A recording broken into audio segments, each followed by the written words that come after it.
வணக்கம்ங்க. இது உங்கள் கொங்குலவன் சேனல். இன்றைக்கி இந்த வீடியோ என்ன பார்க்க போகிறீங்கன்னா, இயற்கை விவசாயத்தில் 2வது நாளுங்க.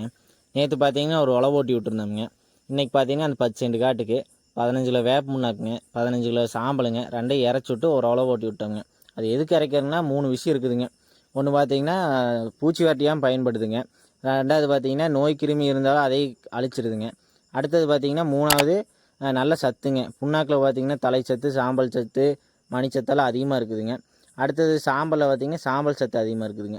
நம்ம ஆளுங்க என்ன பண்ணுவாங்க, சாம்பலெல்லாம் வீட்டில் இருக்கிற சாம்பலெல்லாம் அக்கடை கொண்டு போட்டு 2000 கொடுத்து பொட்டாஸ் வாங்கிட்டு வந்து போடுவாங்க. இப்படி தாங்க பண்ணுறாங்க. இது தற்சார்பாக நாமளே போட்டலாங்க. அப்புறம் இது மாதிரி போட்டுங்க ஒரு உழவு ஓட்டி விட்டோம்ங்க. பவர் டில்லர் ஓட்டினாவே இது ஒரு தொல்லைங்க. மண்ணெல்லாம் ஓரம்பாரம் தள்ளி விட்டுருங்க. அதையெல்லாம் என்ன பண்ணணுங்கன்னா மம்டி வச்சு ஓரம்பாரம் இழுத்து விட்டுங்க. வரப்பு கட்டி விட்டோம்னா காடு சவனாய்க்குங்க. அப்புறம் என்ன வேணால் வெள்ளாமல் பண்ணிக்கலாம். இதுக்கப்புறம் என்னென்ன பண்ணுறது அடுத்தடுத்து வீடியோ போட்டுருவாங்க. வீடியோ பிடிச்சிருந்தா லைக் பண்ணுங்கள், ஷேர் பண்ணுங்கள், கமெண்ட் பண்ணுங்கள். மறக்காம